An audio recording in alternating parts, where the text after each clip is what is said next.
Драги приятели,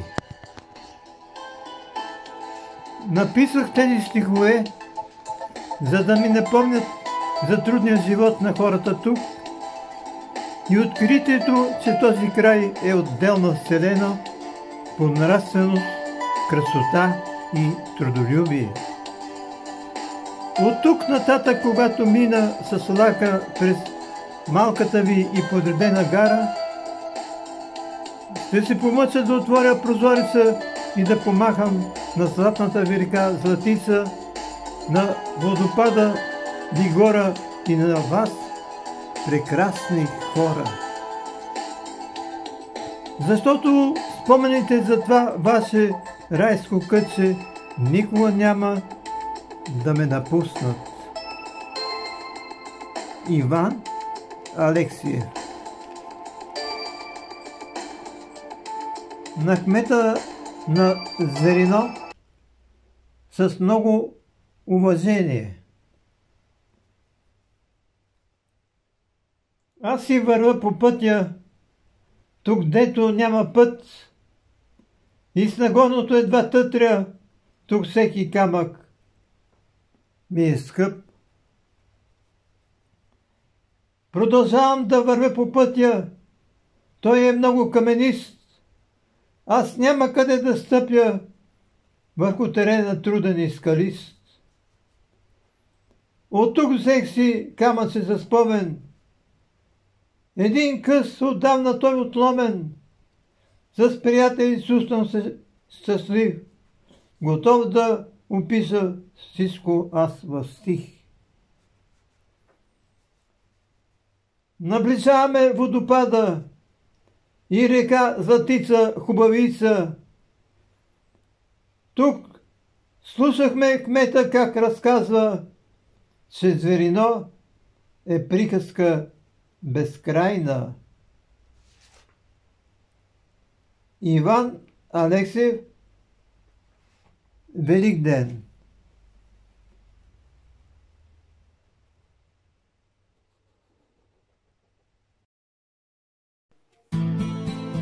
Златната река Златица.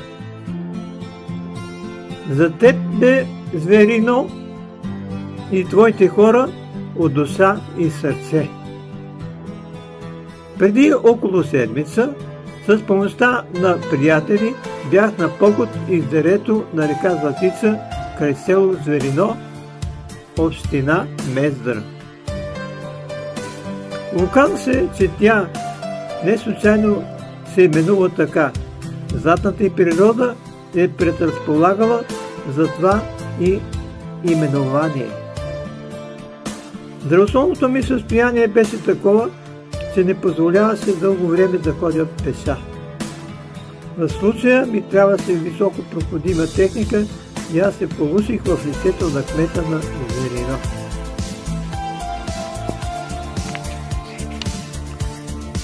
На следващия ден ние тримата другари слезнахме от лака и се качихме на великото изобретение, наречено Джип. И тръгнахме по неравния път. Камъняците усложняваха положението.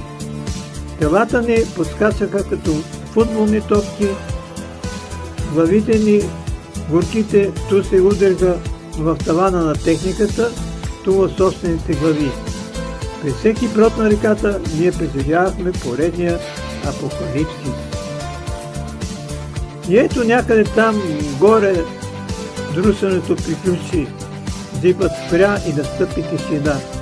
Оставаха още 100 метра до сърцето на планината, които щем не щем трябваше да ги изминем пеша. С уточнението, че тук всичко беше пътека и не пътека. От топлото място в къщи ние се озовахме в един непознат свят. Див, но красив, мечтан, вълшебен и голям. Клони на дърветата, разни тръни, подгизнали полянки, стръмни участъци, тъмнината, всичко това тук бе създадено да пречи на някой. Истинско властенство представлява се мястото, където някой упорит слънцеволъц успява се да проводе мрака. Правихме всичко възможно, час по-скоро да ни опознае оазиса Златица и ние него. И ето ни на заветното място. Забавихме ход и спряхме. Озъртахме се, очите трудно приемаха наведнъж толкова много красота.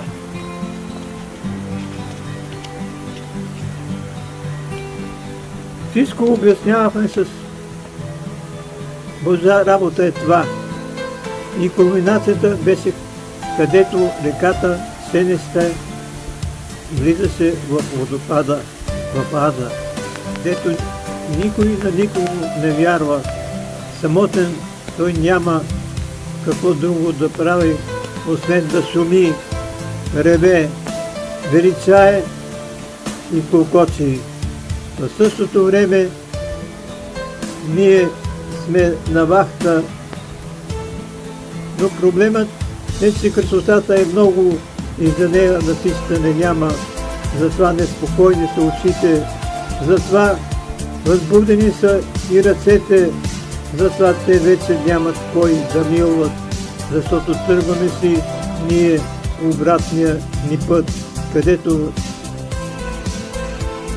откъдето сме дошли, където близки приятели се искат да им опишем неописуемото.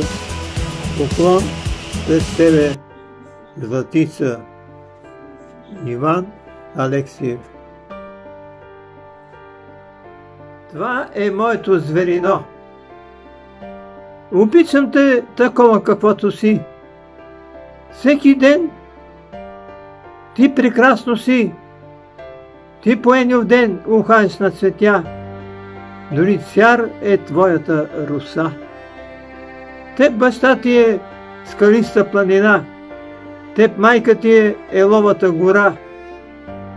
Брат водопад Бигора с бялата вода. Сестра Златица златната река.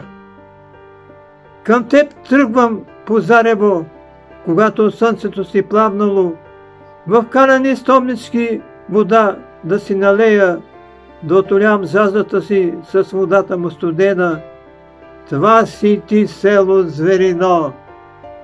Денем нощем все прекрасно си било, с усмивки чудодейни, село на влиговите песни.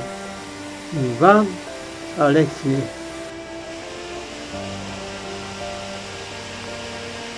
Зверино ще бъде вечно. Отгоре от небето Бог видял сърцето, слезнал на земята и му дал водата. Шуми водопада, той сърцето радва, пълни ми душата от щастие аз плача. Тук безброй мехурчета блестят, слънцица са, птичета песни пеят, на този рай се реят. Тук край водопада здраве се раздава, тук бяла е водата, гони тишината. Това е Зверино, кътчето неземно, то ще бъде вечно и все гостоприемно. Иван Алексиев.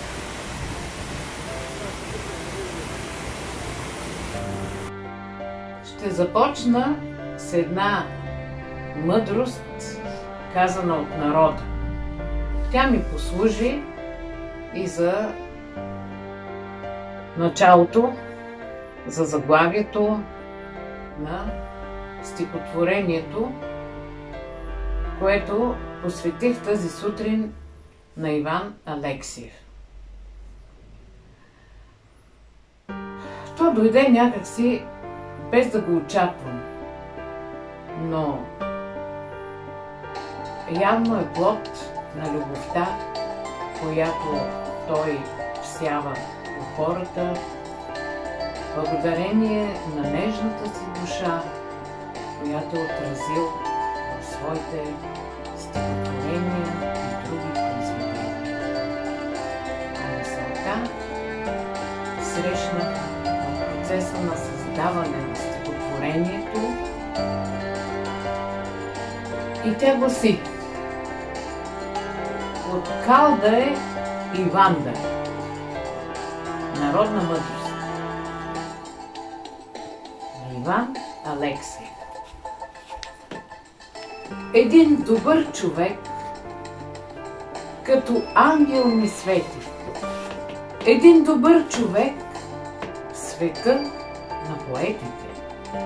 Такава светла душа рядко можеш да срещнеш. Тя е пълна с любов и затова свети.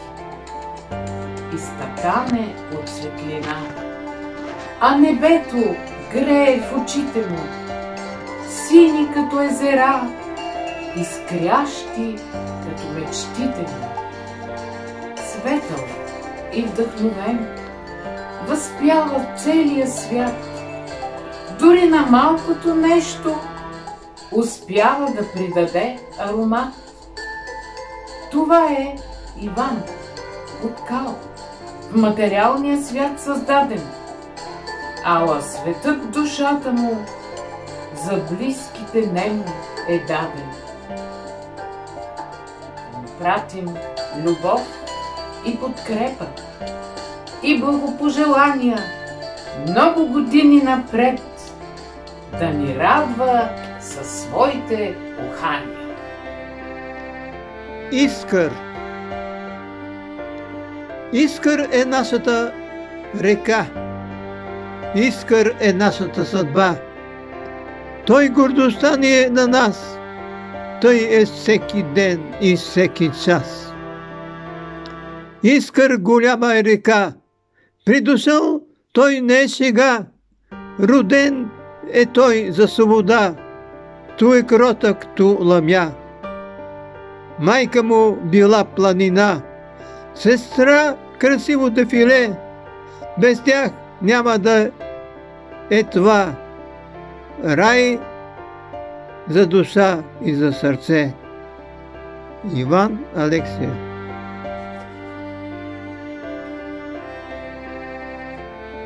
Вярвам, теб скоро ще те видя.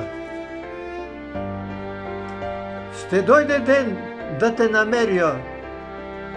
Ще дойде ден при тебе да отида. Ще дойде ден отблизо да те видя. Ще дойде ден и с тебе да се ширя. Аз помня тук някога бе пустиня. Беден бряг, който никой не знаеше, че го има. Свои чужди работеха без почивка. На тях им даваше последната си стотинка. И ето тук, до пълноводния Искър, който отново стана бистър, един човек направи оазис. Гостуваш ли му веднъж? Не ще го заборавиш. Иван Алексиев.